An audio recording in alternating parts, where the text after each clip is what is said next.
Hello. Thanks so much for checking out this video, which is an exploration of a class that I teach. It's called the Professional Actors class, but it was an in-person class until the pandemic. At this point, it has been on Zoom for several terms. These are always 8-week terms. And what you're about to see is just a snippet of the work we did this summer. I wanted you to get a sense of what we do in a very short period of time with a group of actors. And so they've selected scenes. Many of the scenes are really long. They're like 14, 15-minute long scenes, which provides the opportunity for a goodly amount of acting work. But what we did was put the scenes on Zoom, which means they're on video. So Zoom, as we know, is a little wonky at times. It's not always the most technically proficient, but it really gives you a sense of some of the work that people are doing in class. Now, what I've done is I've condensed the scenes to all below 4 minutes long. The monologues are even less. But what I want you to get is a sense of how they've worked.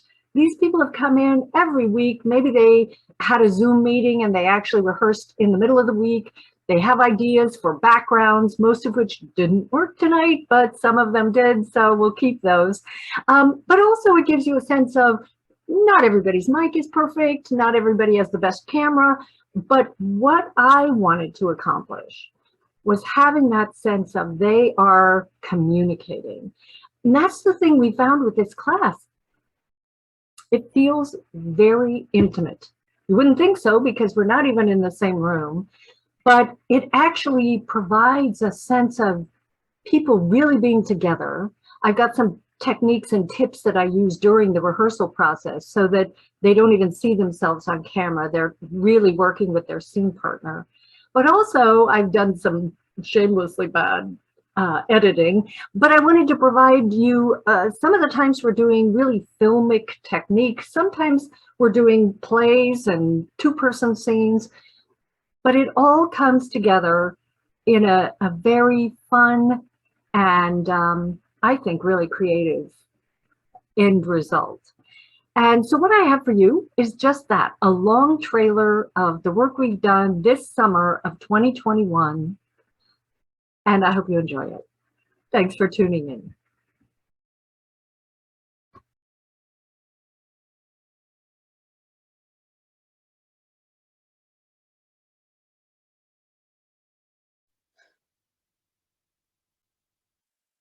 Why are you standing here? There's 68 people down there drinking my liquor. There's going to be a wedding. Let's have a wedding. Come on. Didn't you hear what I said? There's another couple waiting to use the green room. Come on, let's go. Roy, could you sit down a minute? I want to talk to you about something. You want to talk now? You had 21 years to talk while she was growing up. I'll talk to you when they're in Bermuda. Can we please have a wedding? We can't have a wedding until you and I have a talk. Are you crazy? While you and I are talking here, there are 4 musicians downstairs playing for $70 an hour. I'll talk to you later when we're dancing. Come on, get Mimsy and let's go. That's what I want to talk to you about. Mimsy? Sit down. You're not going to like this. Is she sick? She's not sick, exactly. You mean she's not sick exactly? Either she's sick or she's not sick. Is she sick? She's not sick. Then let's have a wedding. Mimsy, there's $200 worth of cocktail frankfurters getting cold downstairs. Mimsy? Where's Mimsy? Promise, you're not going to blame me.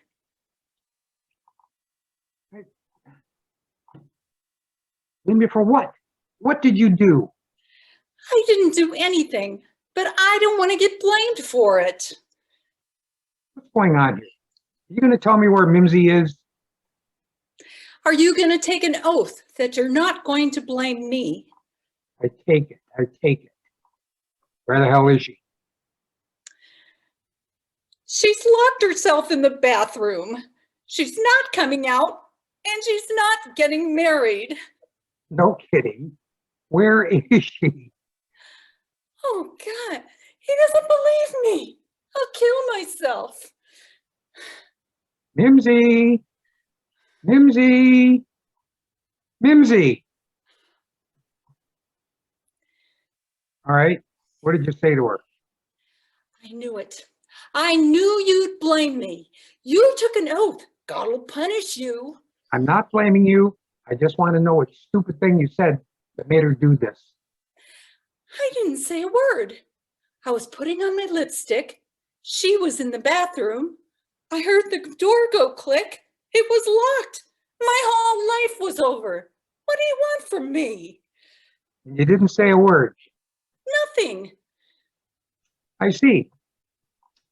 In other words, you're trying to tell me that a normal, healthy, intelligent 21-year-old college graduate who has driven me crazy the last 18 months with wedding tips, floral arrangements, and choices of assorted hors d'oeuvres has suddenly decided to spend this, the most important day of her life, locked in the Plaza Hotel, John?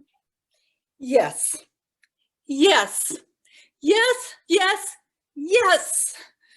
You must have said something. Boy, what are you gonna do? First, I'm going to get the college graduate out of the bathroom, and we're going to have a wedding. And then you and I are going to have a big talk. Mimsy.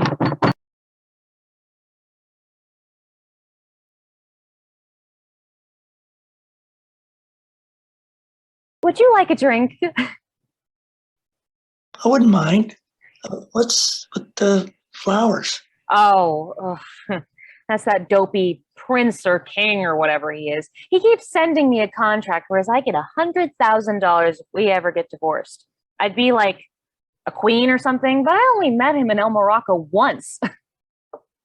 I'm supposed to be his girlfriend too. I don't know why they print those things. Well, I guess everybody wants to touch you now.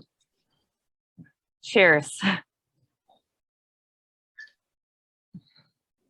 Oh, I hate the taste, but I love the effect. Would you like to take off your shoes? I mean, just to rest. I'm okay. I thought you sounded on the phone like something frightened you. Do you have to go home right away? Are you all alone here? Oh, it's okay. Oh, hey, I cut your picture out of the paper last month when you were defending the Reverend Harley Barnes in Washington. See, I framed it. Is something frightening you, Maggie? No, it's just you're here. It's odd how I found this. I went up to see my father. He must be very proud of you now. Oh, now. He left when I was 18 months, see, because he said I wasn't from him, although my mother always said I was. And they keep interviewing me now, and I never know what to answer when they ask where you were born and all. So I thought if you would just see me and, just look at me. I can't explain it. Maybe so you know who you are. Yes. But he wouldn't even talk to me on the phone, just said, see my lawyer, and hung up.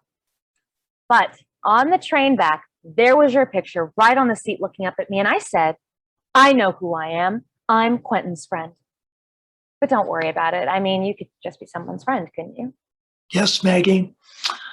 I can be somebody's friend. It's just that you're so beautiful. And I don't mean only your body or your face. You wouldn't even have to see me again. I would do anything for you, Quentin. You're like a god. But anybody would have told you to mend your dress. No. They'd have laughed or tried for a quick one, Yes, it's all so clear. The honor. The first honor was that I didn't try to go to bed with her. She took it for a tribute to her value, and I was only afraid. God, hypocrisy. But why do you speak of love? Oh, hey, you know what I did because of you? I was christening a submarine in the Groton shipyard because I was voted the favorite of all the workers. And I made them bring about 10 workers up on the platform, whereas they're the ones who built it, right? And you know what the admiral said? I better watch out or I'll be a communist. And suddenly I thought of you and I said, I don't know what's so terrible. They're for the poor people. Isn't that what you believe? I did, but it's a lot more complicated than that, honey. I wish I knew something. You know how to see it all with your own eyes, Maggie.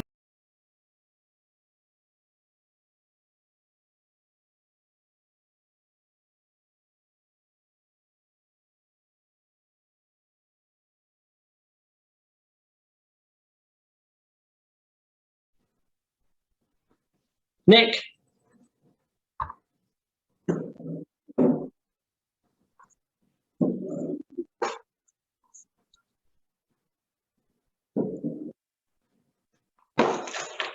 I'm doing great, okay? Doing what needs to be done. I did on my own. 5 days now, okay? What does that mean? Responsible for myself. But I could use some money. Nick, I can't give you any money.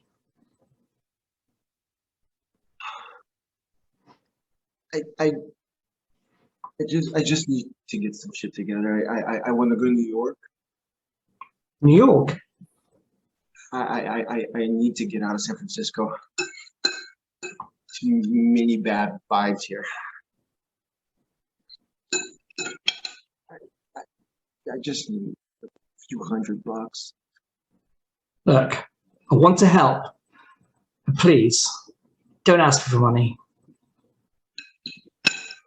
Look, let's just talk, have lunch. We can do that, can't we? How are Karen and the kids? They're okay. They ask about you. Next week is their step-up ceremony. I'm sure they'd love you to be there. I'd love you to be there. You're guilt tripping me. Look, Dad, just give me some fucking money. And then what? Where does this end? I don't know. Things are kind of working out for me right now. I just want this. I got to see this through. You don't have to. Then what? Therapy? We'll find a better place. We'll help you. Or come back home. We'll make it work. Oh no, no, no. I'm researching, and You gotta be kidding me. just read it. It changes your brain, Nick. Your neural ends are just singed. And you think you've got it under control. But listen, I understand that you're scared. Fuck therapy. That's like your goddamn religion or something. It doesn't change a goddamn thing. I mean, I can see why I do things, but it doesn't make me any different. I'm attracted to craziness. That's it. And you're just embarrassed because I used to be like this special creation, this amazing thing or something. And you just don't like who I am. Yeah? And who are you? This is me. This is who I am. Here. You don't like what you see?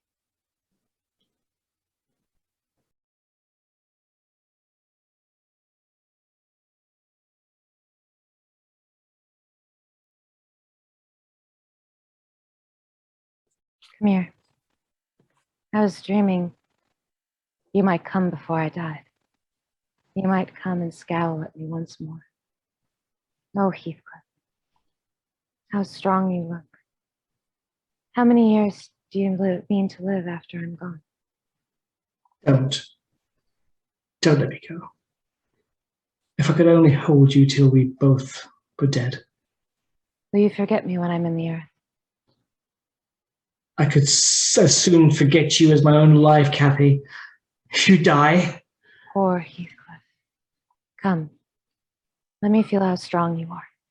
Strong enough to bring us both back to life, Kathy, if you want to live. No, no, Heathcliff. I want to die. Oh, Kathy, why did you kill yourself? Hold me. Just hold me. No, I'll not comfort you. My tears don't love you, Kathy. They blight and curse and damn you. Heathcliff, don't break my heart. Oh, Kathy, I never broke your heart. You broke it, Kathy. Kathy, you loved me. What right to throw love away for the poor fancy thing you felt for him? For a handful of worldliness, misery, death, and all the evils God and man could have handed down would never have parted us. You did that alone. You wandered off like a wanton, greedy child to break your heart and mine. Heathcliff, forgive me. We have so little time. Oh, Kathy, Kathy, your wasted hands. Kiss me again. Heathcliff, he's coming, Mr. Linton. For heaven's sake, go. Only be quick. It's the last time. I won't go, Kathy. I'm here. I'll never leave you again. I told you, Ellen, when he went away, that night in the rain. I told you I belonged to him, that he was my life, my being. Don't listen to her ravings. It's true. I'm yours, Heathcliff. I've never been anyone else's. She doesn't know what she's saying. You can still get out. Go before they get here. Take me to the window. Let me see the moors with you once more. My darling, once more. How beautiful the day is. Can you see the crag? Over there where our castle is. I'll wait for you. So you come. Leave her alone. She's mine. She's mine now. Miss Kathy. Oh, my wild heart. Miss Kathy.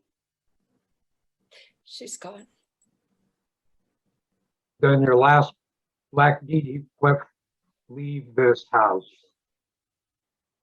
She's at peace in heaven and beyond us. What do they know of heaven or hell, Kathy, who know nothing of life? Oh, they're praying for you, Kathy. I'll pray one prayer with them. I'll repeat it till my tongue stiffens. Catherine Earnshaw, may you not rest as long as I live on. I killed you. Haunt me then. Haunt your murderer. I know the ghosts have wandered the earth. Be with me always. Take any form. Drive me mad. Only do not leave me in this dark alone where I cannot find you. I cannot live without my life. I cannot die without my soul. Kathy. Oh, my dear.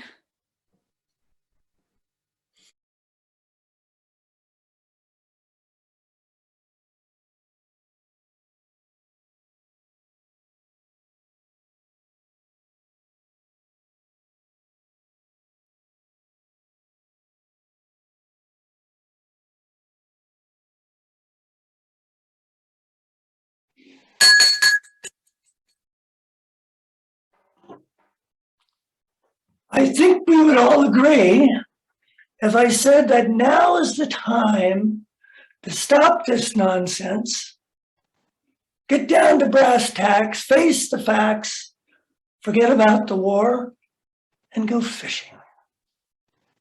But I'm not going to say it. What I am going to say can be summed up in just one word.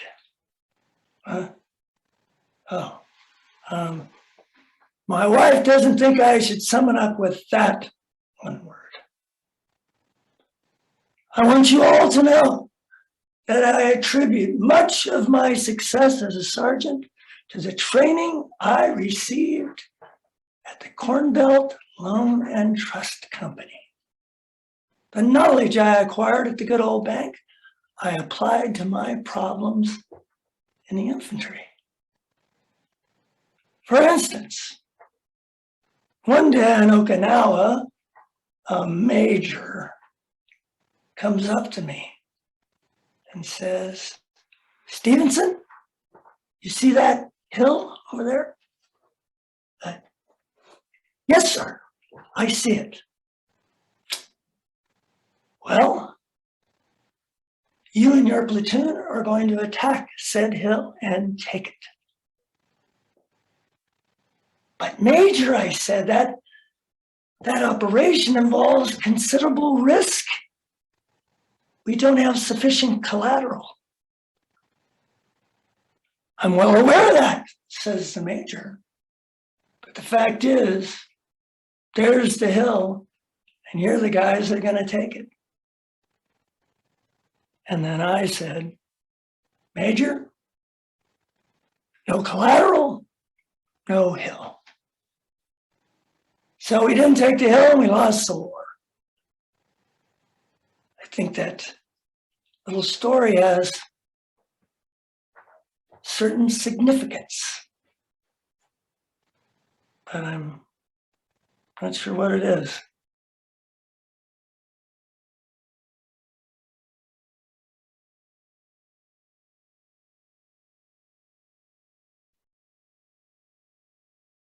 Who are you talking to right now?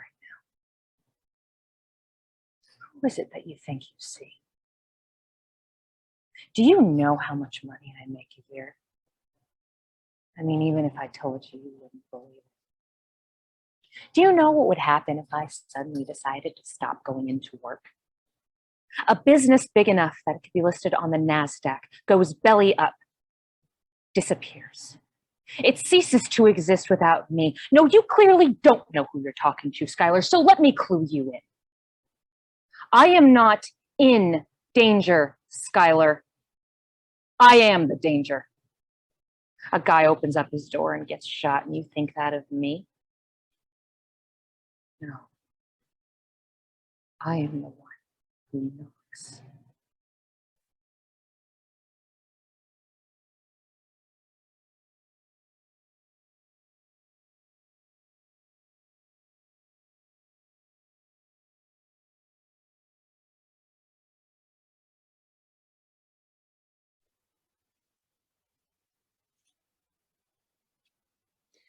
When the Civil War broke out in 1861, my husband, Sullivan Ballou, immediately joined the 1st Rhode Island Volunteers from the Union encampment near Washington, D.C.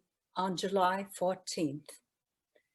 Now a major, Sullivan wrote this letter to me at home with our sons in Smithfield.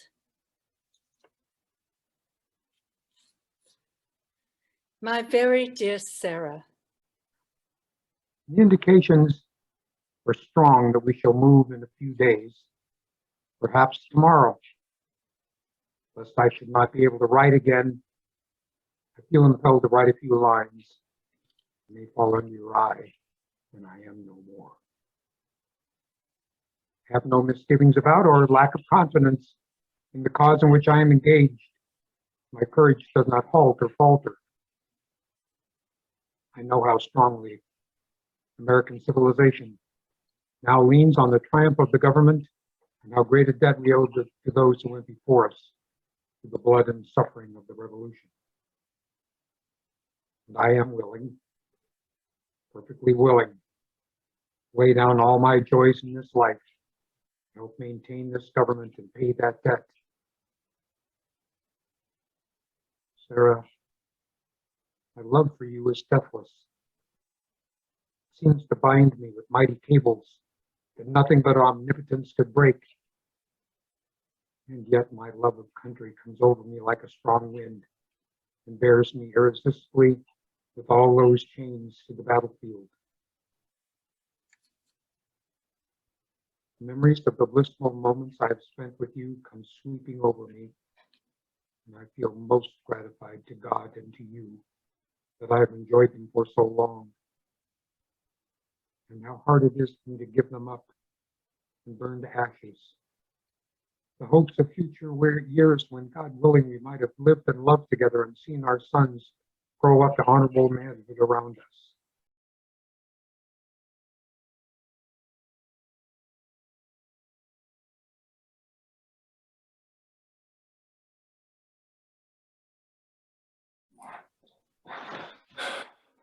Captain Miller, Charlie Company, Second Rangers. Corporal Henderson, Easy Company, 501st. Ryan, first of the 506th. S.C. Tonby, third of the 506th. James Francis Ryan. Yes, sir. But how'd you guess that? Looks like you guys got hit pretty hard. Yes, sir, small unit action. They came in and beat the hell out of us with 88s. Tell you what, sir, you're our relief. I'm going to file a complaint. Wouldn't blame you. Who's your CO? Would have been Captain Jennings, sir. I'm afraid the best we can muster up right now is a corporal. So what are you guys all about? We're here for him. Ryan. Me, sir? James Francis Ryan of Iowa. Yes, sir. Peyton, that's correct. But what's this about? Your brothers were killed in combat.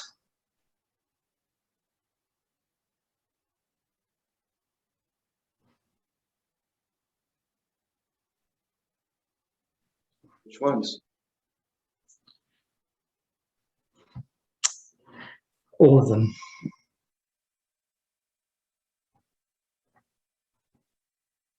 On the level? Yeah, afraid so. You might want to take some time with this. If there's someplace you want to go and... What's this all about? Ryan lost his brothers. Which one? All of them. So you came all the way out here just to tell me that? Well, you're going home. Our orders are to bring you back. Bring me back. Corporal Henderson, I don't mean to leave you even more short-handed, but orders are orders. Any communication about when you're going to be relieved up here? Sir, there's no way to tell. I mean, we have no idea what's happening south of us. Sir, I have my orders too, sir, and they don't include me abandoning my post. I understand that, but this changes things. I don't see that it does, sir. Well, the Chief of Staff for the United States Army says it does. Sir, our orders are to hold this bridge at all costs. Our planes in the 82nd have taken out every bridge across the Murderette, with the exception of two. One at Valone and this one here. If we let the Germans take them, we're going to lose our foothold and have to displace. Private, your outfit wants to stay, that's one thing. But your party's over. Sir, I can't leave, at least until reinforcements. You got 3 minutes to gather your gear.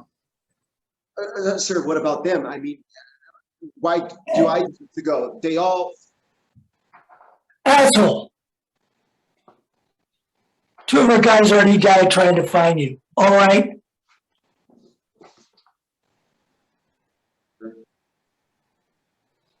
That's right.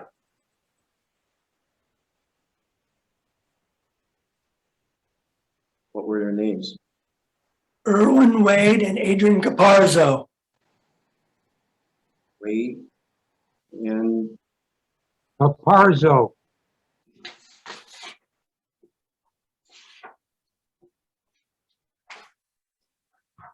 Doesn't make any sense. Doesn't make any sense, sir. I mean, why? Why do I deserve to go? Why not any of these guys? I mean, they all fought just as hard as me. Is that what they're supposed to tell your mother when they send her another folded American flag? You tell her that you found me here. That when you found me, I was with the last brothers I have left. The only brothers I have left, and there's no way I was going to desert them. She'll understand.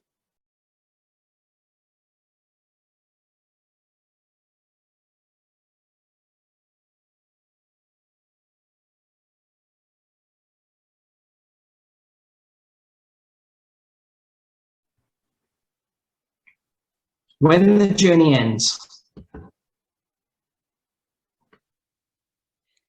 I don't love you anymore. We're not the same as we were before. I still do, and what's devotedly more, it's painful to give up the one you adore.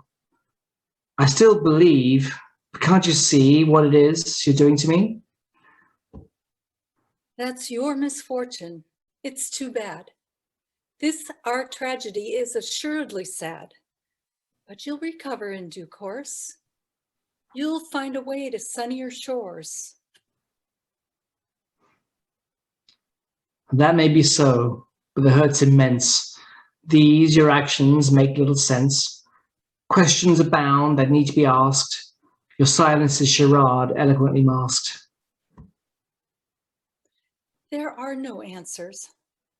Lost what to say. Only there's nothing new every single day. If change is your desire, then it will be so. I'll move the stars to make our lives glow. We can be fixed if the want is so great, but it'll take two to generate that fate. My heart's not there. The effort's too much.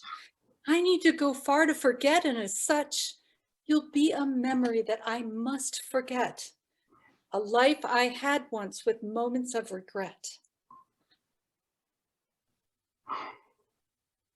It is with tears I wash away your face.